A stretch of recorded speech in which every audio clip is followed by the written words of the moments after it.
The next chart is chart 4, and this is the same market we just looked at, but this is now the S&P futures contract.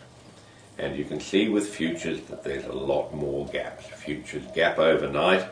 It's one of the curses of the S&P and the Dow in particular, and in a more advanced series of this Learning to Trade video, I'm going to explain to you how to deal with those gaps. There are techniques to overcome them. Being the S&P contract, this contract runs for 3 months. If you look at the heading along the top, you'll see the code is SP 200812 or 200812. That's telling us that this is the contract for the S&P futures. It's got no dollar sign before it, so it's a futures contract, and it's for the quarter ending December 2008. So that contract would come into play in about the second week or third week of September and run through till settlement day in December, which is usually the third Thursday of the month. Brokers don't like you to trade to settlement day because settlement procedures are something to be avoided, and they will tend to push you into the front month, the active contract, about 10 days before settlement date. If you look at this chart, you'll see, if we go right to the start of it, where we're looking at May and June and July 2008, it's very patchy. In fact, we've just got little ticks there that are showing the close of this contract. And the reason there are no properly formed bars there is that this contract wasn't the front month. It wasn't where the volume is in that period. And you'll see when it became the front month in September, as you move along, the bars get much bigger and much better form. So it's crucial that you're in the front month, and that's determined by a number of methods, but the most common one is that which contract is the volume in. The volume will always switch to what they call the front month, which is the operating contract that you need to be trading in. So you can see here the gaps on this RTH chart. Now, RTH means regular trading hours. For pit traded markets like the S&P, that's usually 9:30 to 4:30. Some markets have much shorter time frames than that, and you need to go to the exchange, look at their contract trading hours and specifications to know when they trade. But RTH stands for regular trading hours, and you could look at a different chart of that, which we come to in a few minutes, and you can see the electronic trading that fills in the blanks, and those electronic contracts trade for essentially 24 hours a day with some downtime for the computers to be reset at the exchanges, etc. We talked about that designation SP 200812 as being the designation for the front month. Now, to have a continuous contract, you need to put all those front months together in the time at which they're the front month. And that's done by the data providers in various ways. You'll see on the next chart, which is going to be chart number 5, that it is a continuous contract. The code at the top of it is SP057, which happens to be one of Genesis codes. All these charts come from Genesis Financial Technologies in Colorado, who supply all my data, and I use their charting software exclusively, and recommend that you should too. And if we look at chart number 5, that's the continuous contract. By having the designation 057 in the contract name, that's telling us that all of the futures contracts going back for years and years and years have been put together to form the continuous chart. Now, you'll see the R's at the bottom of that contract, also the little blue R, letter R in a diamond. That's telling you when the contract rolled over, when a new front month contract became the front month and became the active chart.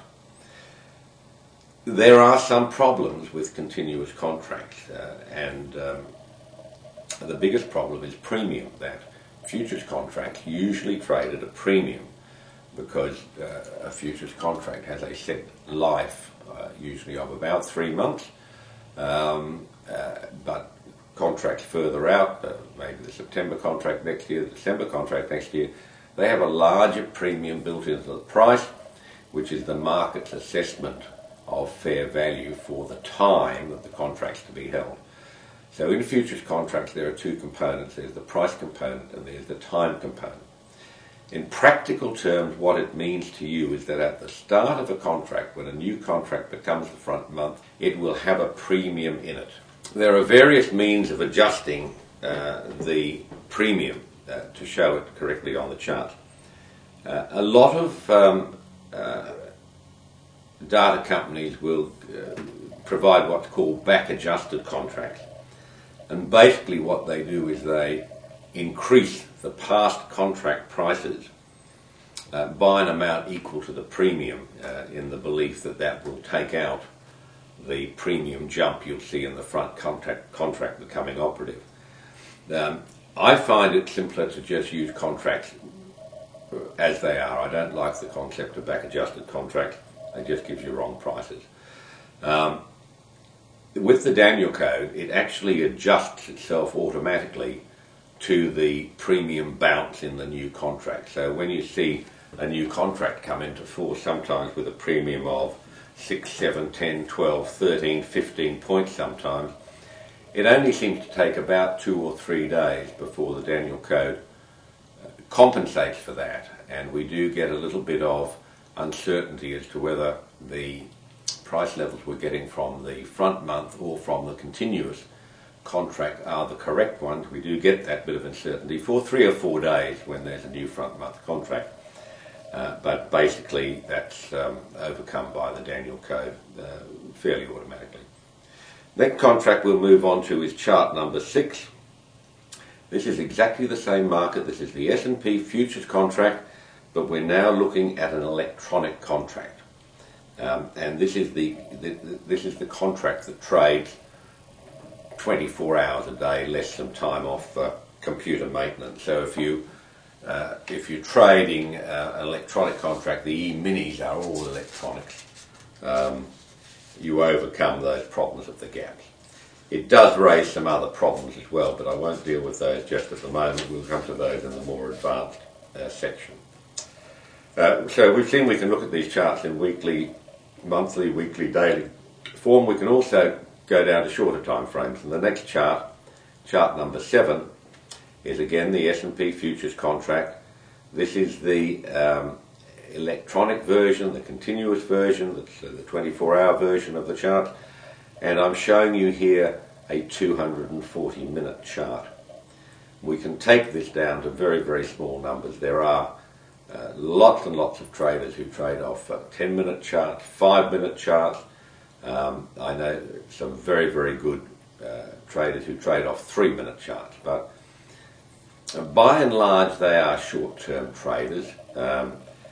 The Danielcode works on daily and weekly charts, so you can take a daily chart of the Danielcode, you can convert it to a 240-minute chart, you can convert it to a 5-minute chart, but the way I trade and the way I want to teach you to trade, you will not have to go down much below 240 minutes on your charts, except for the indices. The equity indices move very fast, and we need shorter term charts to deal with those, but I'll give you a technique for that later on. So that's what chart 7 is showing you. Now all we have there is black bars. We then move on to chart 8, and you'll see that now some of the bars have become red and some of them have become grey, and you'll see where the arrows are pointing that there are parts of the daily bar that are green, and those parts are the gaps that I talked to you about before. You don't have to have them show up, it's just the way I run my charts. I get a lot of inquiries from people, what does the green mean, what does the red mean, what does the grey mean? So this is my chance to explain it to you clearly. Now you look at the difference between the earlier charts and chart 8. The red bars we see are inside bars.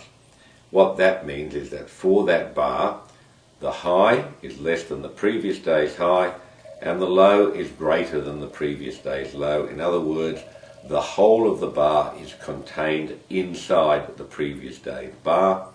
That's why they're called inside bars, and that happens, of course, means exactly the same on weekly, monthly and other periods of charts. The grey bars are the opposite. They're what's called outside bars, and that means that they have a higher high than the previous day and a lower low than the previous day. They are completely outside the range of the previous day's bar. So that's why you have different coloured bars on the charts. Is it significant? Yes, it is. The inside bars do set up some very interesting continuation trade strategies, which I will talk to you about later.